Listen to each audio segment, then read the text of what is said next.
Aquí en La Prueba, al igual que en otros programas que abordan temáticas de misterio, temáticas espirituales, hablamos en ocasiones con demasiada alegría o con demasiada banalidad de los fenómenos esotéricos, de los fenómenos paranormales, de vivencias que muchos de los que hablan en el programa pues han tenido o plantean a los demás. Pero sí que es cierto que muchos de los que nos veis no habéis vivido ningún tipo de experiencia o no habéis tenido la posibilidad de contactar y conocer algunas de esas experiencias con lo desconocido. Y sin embargo creéis en ellas, y sin embargo os informáis sobre ellas, ¿no? ¿Qué es lo que hace moveros? ¿Qué es lo que hace que una persona que no haya tenido experiencias de ese tipo las crea?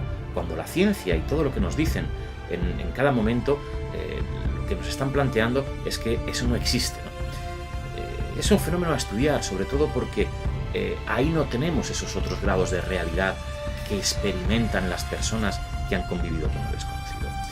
Quizás la información y quizás la documentación es lo más importante y lo fundamental para acercarse a esa fenomenología, y nosotros, como siempre, desde La Prueba, intentamos hacerlo con el máximo sentido común, con el máximo criterio.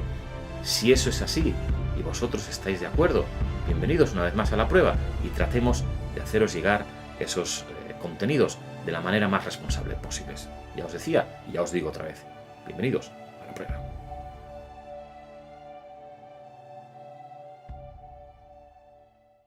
Un espacio más con Claudia Boschi. Gracias una vez más por atendernos en este espacio lúdico. Realmente a mí me encanta. Yo no sé si aquí lo utilizas tú mucho, sea verano o sea invierno, pero es un rinconcito donde se está la madre de gusto. Un poco menos. Hace frío, hace fresquito, pero oye, se está de maravilla. Tenemos unas vistas fantásticas para hablar de un tema complejo, porque y ahora voy a meter un poquito el dedo en la llaga, como se suele decir. Hablamos mucho, se habla mucho, hay montones de libros, montones de documentales, montones de cursos que hablan de la gestión de las emociones, ¿no? Vale. Pero yo hablo como, no sé si como paciente o como lector o como espectador. A veces es muy fácil hablar de gestionar las emociones, pero luego a la hora de la verdad no es tan fácil. Las palabras se te olvidan y tú te tienes que enfrentar ante un momento, por ejemplo, de rabia tremenda. Todo lo que has aprendido en ese momento es muy fácil que se te vaya. Y gestionar eso en ese momento, es que es un tema, me plantea un reto para aquellos profesionales que os dedicáis a la temática. Es complicado. Sí, por esto hay también formaciones continuas y hay también vale, cursos. Ahí ya me lo has dado directo, ¡pam! O aprendes o no se puede hacer nada. No, en el sentido que al final, como ya sabes lo que pienso, es que los cambios no vienen de un segundo al otro. No es que la gente dice, vale, pues ayer he comido bien y ¿por qué no me he adelgazado 10 kilos de golpe? O ayer me fui al gimnasio porque ya no tengo músculos, sí, ¿no? Eso es verdad. Entonces la gente de todo lo otro lo acepta. Lo que es el crecimiento personal quiere resultados inmediatos. Sí, con un taller de 3 horas ya quiere cambiar la vida. Entonces sí que se cambia, pero es igual que todo lo otro, es la repetición. Es aprender a conocernos, a decir, vale, hay una parte de personas, por ejemplo, que tiene que gestionarse la rabia. Y hay otras que se callan y tienen el estómago, la garganta hecha polvo, porque las cosas no les salen o se quedan aquí no digeridas. Entonces, antes de todo es conocerse. ¿Cuál es mi punto débil? Que yo no tengo uno, tú otro y los colaboradores aquí otros diferentes. Después, vale, por ejemplo, en caso de la rabia, hay personas que para gestionarse la rabia tienen que encontrar una forma de sacarse esta energía que tienen en exceso y más. Entonces, pues puede ayudar una homeopatía, puede ayudar un cambio en la rutina diaria, puede ayudar un deporte, puede ayudar el canto. Y cada persona es diferente, entonces no es de decir, vale, hace A, B, C y ya está.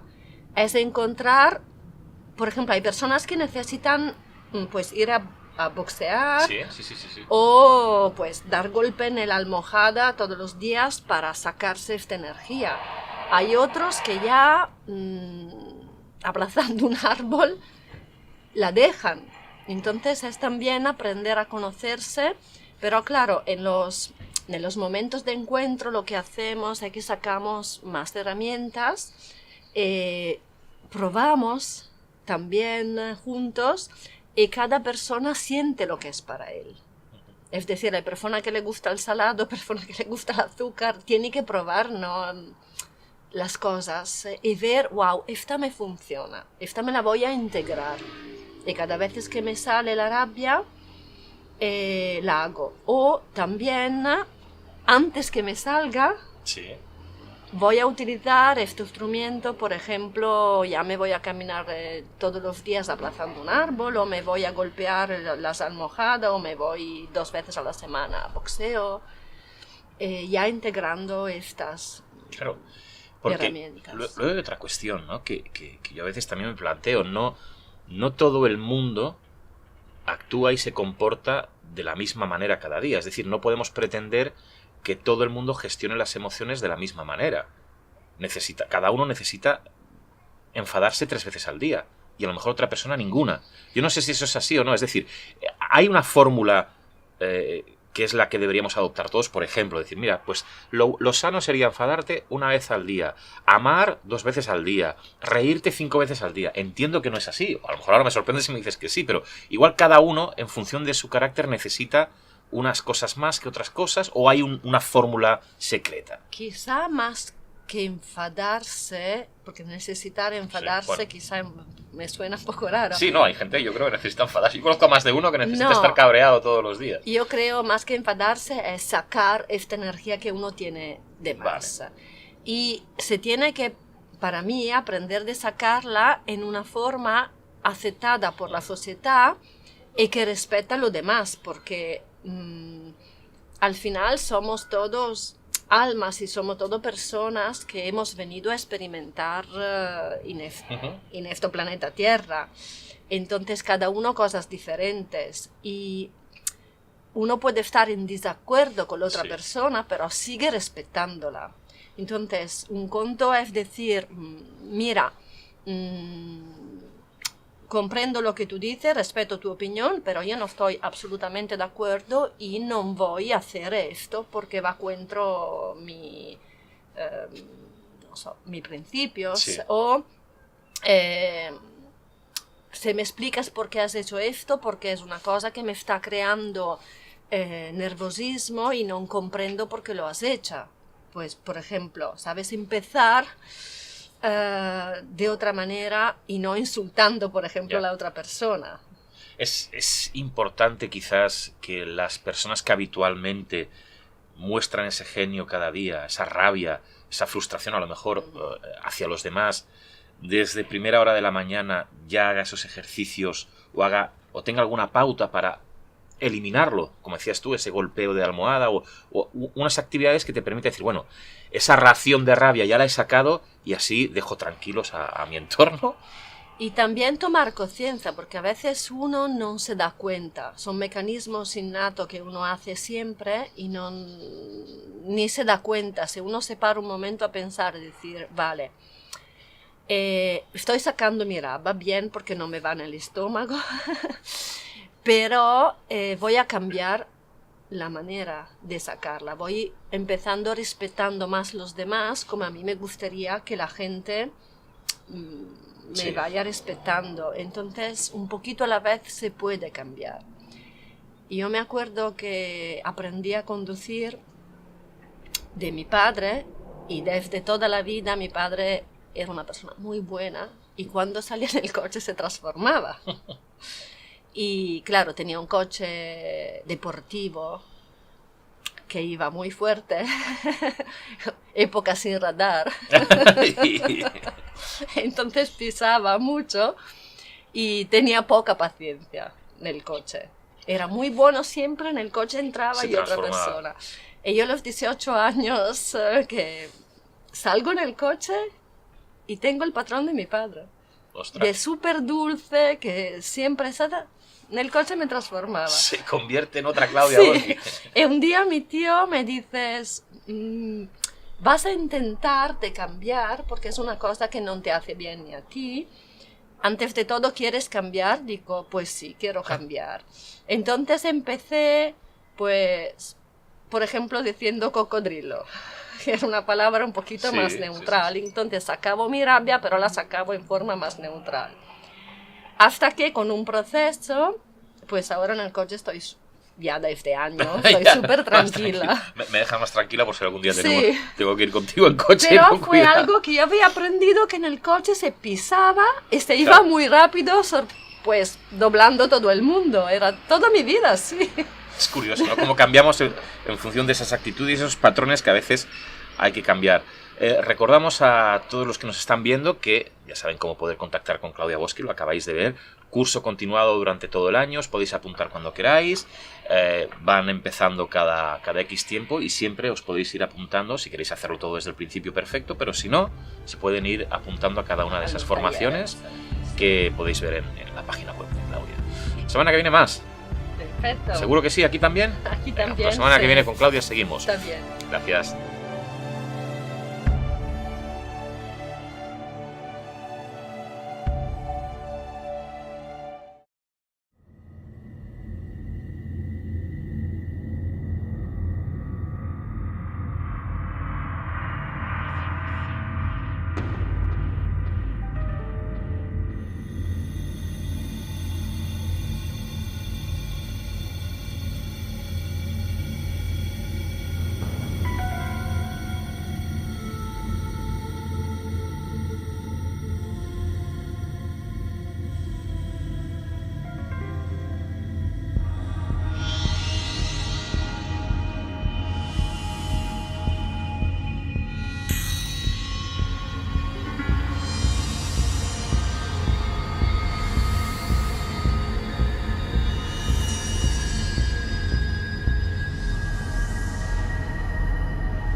Bueno, ahora que volvemos de grabar varias cositas, os voy a contar un pequeño pasaje que a mí me gusta mucho del libro que he publicado con Luciérnaga, con Planeta Caza de Brujas, que cuenta la historia de una viejecita, la ciegecita de Viana.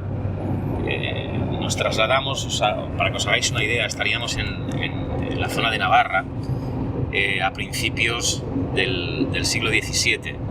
Ya había acontecido todo el proceso de Zugarramurdi, y la cieguecita era una mujer conocida en el entorno porque vivía en las afueras de Viana. Era una persona que recolectaba plantas para hacer pócimas, para hacer ungüentos, siempre con la intención de curar. O sea, era una curandera. Pero también cuentan algunos que también leía el futuro, es decir, que había mucha gente que se acercaba a ella para saber qué le podía suceder en el futuro, pues si quería quedarse embarazada una mujer o querían saber algo en relación al marido que tenía que volver. Casi siempre consultada por mujeres. Incluso había tenido ya problemas con la justicia precisamente por esas prácticas. Lo que aconteció fue precisamente que un noble, un conde de la zona, se quiso acercar a conocerla, le habían hablado de ella, y este conde era una persona que además era muy, muy altruista, era una persona que le gustaba ayudar a aquellos más desfavorecidos, ¿no? Llegó hasta sus oídos que de la existencia de esta viejecita, además ciega, que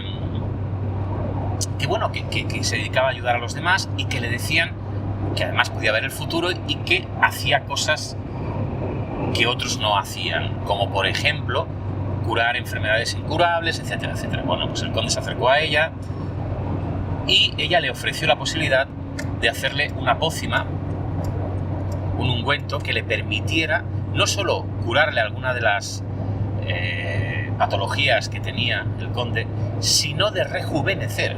Le estaba diciendo que tenía la posibilidad de rejuvenecer gracias a una pócima que ella le dio a tomar.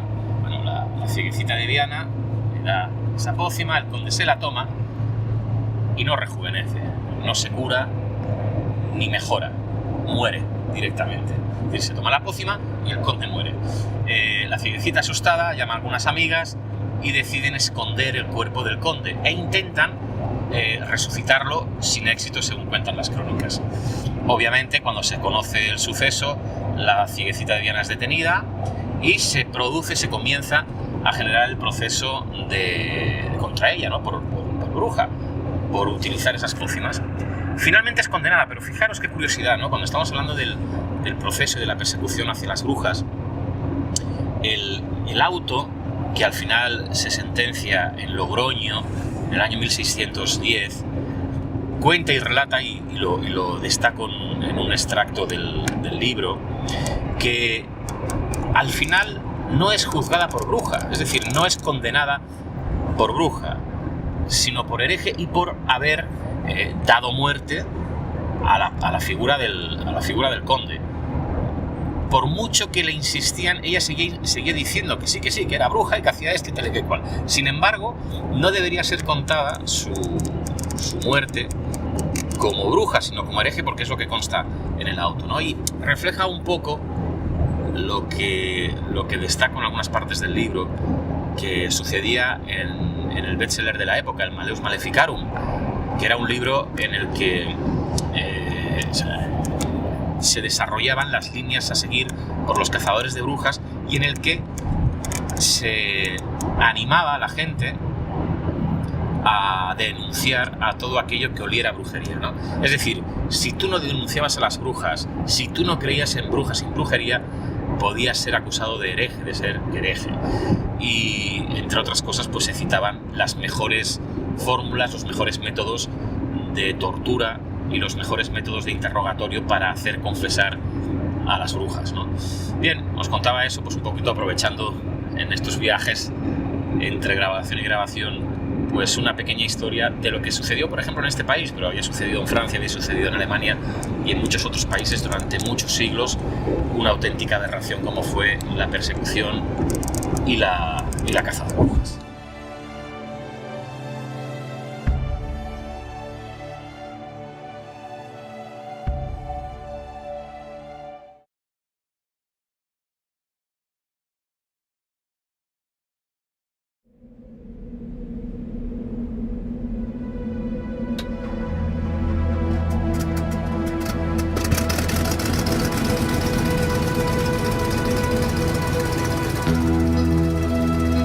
Quería volar. Yo toda mi vida quería volar sin tener mucha fe en esto, ni imperianos ni nada. Yo quería ir a los combates de caza. Y iba mejor, pensaba yo. Al final del año 45 me destinaron a la aviación de caza para volar con la Messerschmitt 109.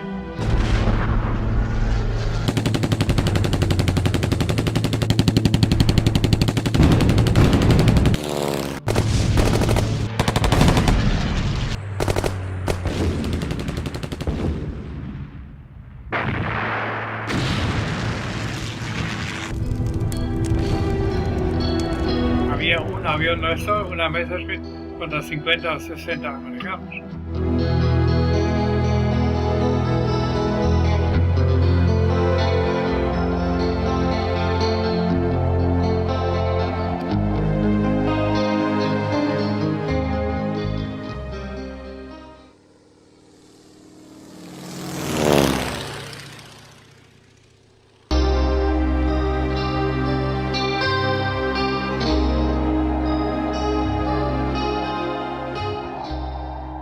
No se puede luchar contra todo el mundo.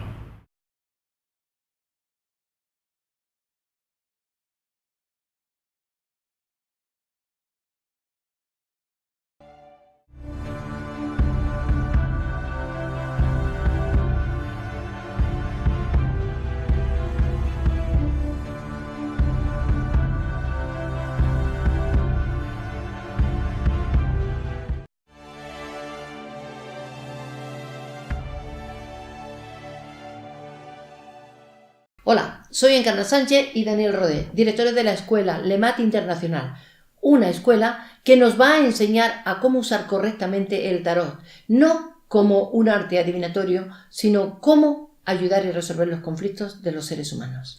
En la Escuela Internacional LEMAT hacemos cursos presenciales y también cursos online, donde desarrollamos toda la temática relacionada con el tarot de Marsella.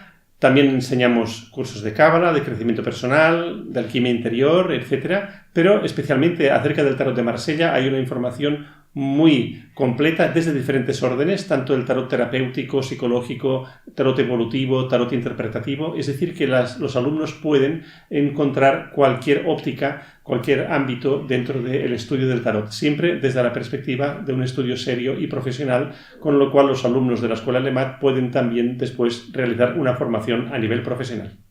Podéis encontrar la verdad, que nadie jamás pueda deciros que esto es un fraude.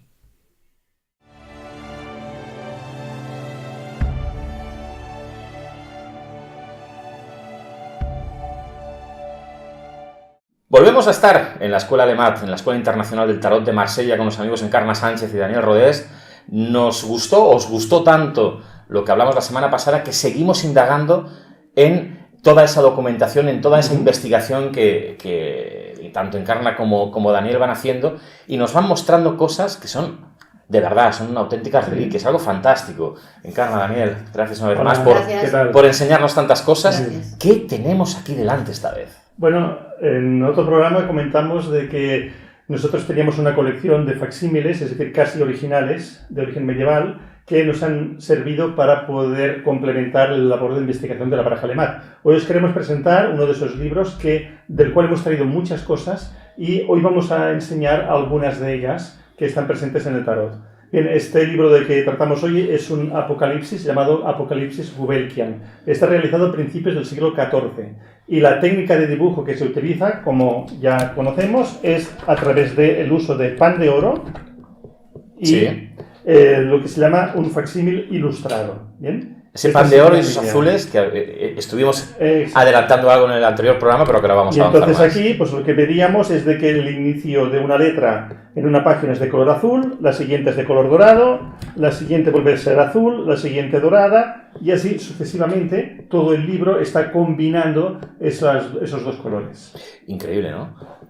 Cómo se utilizan unas técnicas absolutamente increíbles, pero lo más increíble es cómo vosotros luego habéis aplicado eso a la baraja. Porque entonces hemos aplicado el color dorado en la baraja y el color azul oscuro en la parte del dorso, con la idea de la luz y la oscuridad, el consciente y el subconsciente. De hecho, aquí hay que contar una historia muy importante, porque efectivamente a mí me dan revelaciones durante el sueño y a veces despierta también, donde el padre me dijo, es el momento de despertar a la humanidad. La humanidad se ha degenerado y se está yendo hacia el punto material totalmente, olvidándose del mundo espiritual. Entonces, el color dorado representa la espiritualidad, el retorno, el llegar al mundo infinito, a la mente ilimitada, y el color azul representa a la mente, representa también al aire, al elemento aire. Pero ¿qué ocurre? Que se oscurece porque hay sufrimientos, hay miedos, hay temores, hay inseguridades, hay debilidades, y todo eso hace que el color se vaya oscureciendo. De hecho, el azul celeste significa el cielo y el azul oscuro significa la oscuridad, la transmutación que debemos de hacer. Entonces, cuando me dijo, quiero que tú despiertes a esas mentes que están dormidas, me entregó un símbolo en forma de geometría que tiene justamente aquí nuestra baraja y me dijo, toma este símbolo y colócalo en papel azul y con el símbolo en blanco. Entonces me dijo, todo aquel que toque ese símbolo despertará su conciencia. Curiosamente yo pensé, ¿de qué manera podemos hacer que toque todo el mundo este papel? Si no todo el mundo va a tener el deseo de coger un papel azul y blanco. Pues se me ocurrió, como estábamos diseñando la baraja en esos momentos, de comentarle a Daniel y a nuestro equipo de investigación, oye, ¿por qué no colocamos esto en la baraja? Ah, no, porque eso, ¿cómo que no? Vamos a pedir una prueba. Entonces, curiosamente, fue cuando al poco había llegado este libro y cogí yo el libro y soplé, y por donde se abrió aparece un sabio con un libro en las manos con la misma forma, el mismo dibujo y el mismo... Este dibujo es anterior al libro. Sí. Anterior al Y libro. entonces aquí en este libro lo que vemos es de que hay un monje que está sentado y que tiene en sus manos un libro cuyo dorso es exactamente del mismo color. Y hay también unos puntitos. Bien, en la página de al lado nos revela estos puntitos. Es una estructura que podríamos ver en lo que es este dibujo. Es un dibujo de color azul con unas formas geométricas y entonces esto era la confirmación de lo que Encarna había percibido. Pero bueno, esto no sería la única cosa, porque luego también hay otro detalle en este libro muy sorprendente que os queremos mostrar a través de un cuadro. Es decir, tenemos aquí algo escondido. Algo escondido. Bueno, escondido, Sí, algo que va a sí. emerger. Sí. Que va a emerger, que lo tengo aquí, lo saco yo porque realmente pesa vamos a ciertamente, mirar. pero es algo impresionante. Bueno, Encarna había recibido también en revelaciones este mismo símbolo y entonces, de hecho, lo incluimos en una carta que se las de copas. A ver un poquito, Daniel, para que Sí. lo podamos enfocar bien y que lo puedan ver. De hecho, estaría presente en la figura de las de copas. Entonces, ¿qué ocurre? Que en uno de nuestros viajes a México nos encontramos en un anticuario este cuadro donde justamente aparece ese mismo dibujo. Pero debemos de explicar primero la importancia de este dibujo. También tuve la revelación de que deberíamos de colocar este símbolo en nuestras manos. Entonces me dijo, toma el símbolo, hazlo con cartulina y con cinta, que por cierto lo hice con cinta de color azul y rosa porque es como me la enseñaron en mi revelación, y entrégala a tus hermanos de la tierra. Entonces yo recuerdo que estábamos muy cercanos a irnos de viaje a México y yo me dediqué con una amiga que se llama Rosa y estuvimos haciendo una cantidad impresionante de símbolos. Cuando llegamos a México, En papel. en papel, Sí, en papel cartulina, pero llevaba las cintas pegadas, cintitas pegaditas en color azul y rosa. ¿Y entonces qué ocurrió? Porque la regalamos a todo el mundo y todos los mexicanos contentísimos porque sabían que era un protector muy bueno. Y cuando ya fuimos al anticuario, yo pasé desapercibida, no vi el cuadro, pero Daniel sí que lo observó. Y al encontrarme con el mismo símbolo, yo dije, Dios mío, esto es una señal. Gracias, Padre, porque nos has permitido encontrar aquello que tú me habías revelado a mí. Déjame que lo ponga Sí. para que lo vea un poquito más. Sí, es que quería mostrarlo también primero en el Tenemos libro. tantas si os cosas. parece. En el libro está Vamos a este ver primero mismo el libro. símbolo, exactamente en azul y rosa, que lo sujeta este obispo, está exactamente aquí. Y aparte de esto, pues claro, es ese mismo símbolo, ¿no?, que aparece aquí en el cuadro, que ahora podéis ver perfectamente, ¿no?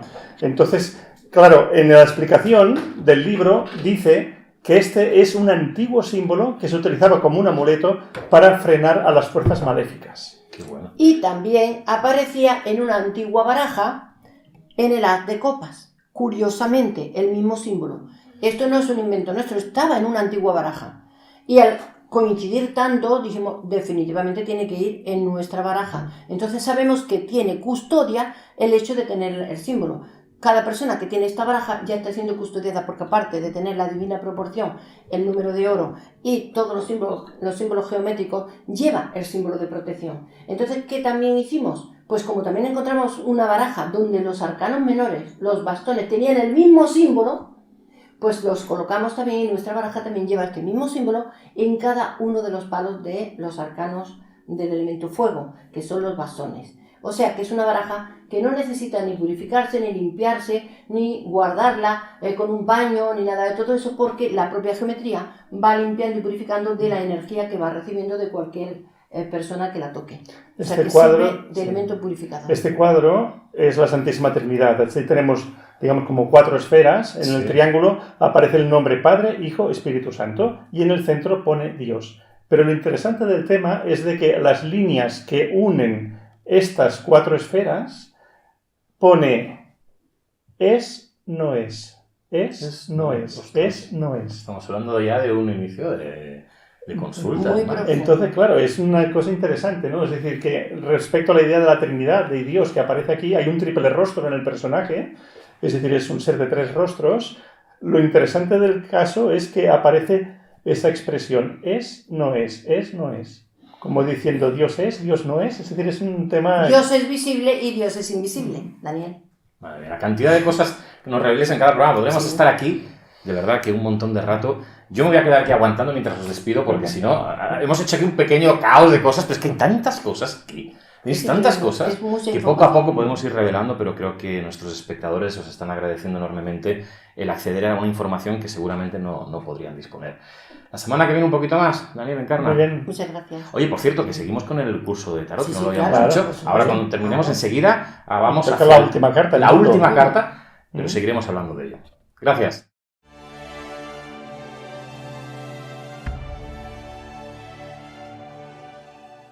El arcano número 21, el final de un ciclo y el comienzo de otro ciclo, una etapa que se acaba. Por ejemplo, en los estudios significa he terminado un ciclo y voy a reanudar otro ciclo nuevo. Final de curso, final de una relación, final de una enfermedad, final de cualquier programa en el que tú estés trabajando. Es decir, que nos indica que hemos logrado la victoria, el éxito, el conocimiento y la autorrealización, ya que el mundo siempre es el sello divino que nos ha permitido lograr nuestros objetivos. Y ahora toca escuchar al cielo, escuchar al espíritu para poder recibir revelaciones. Cuando hablamos de revelaciones, no estamos hablando ni de los ángeles que también nos aparecen aquí en el tarot como símbolo de que estamos protegidos y custodiados, sino como que nuestra propia voz interna nos va indicando el camino nuevo para hacer nuevos proyectos. A nivel de interpretación siempre es invertida: caos, crisis, enfermedad, peligro, muerte, encerramiento, una persona autista, una persona que no se comunica, que no se relaciona. Y del derecho significa apertura de conciencia, abrirse al mundo, viajar, recorrer todo lo que tú quieras recorrer en tu vida, es decir, todos los caminos, ya sea a nivel de estudios, ya sea a nivel de trabajo, es final de un ciclo con éxito.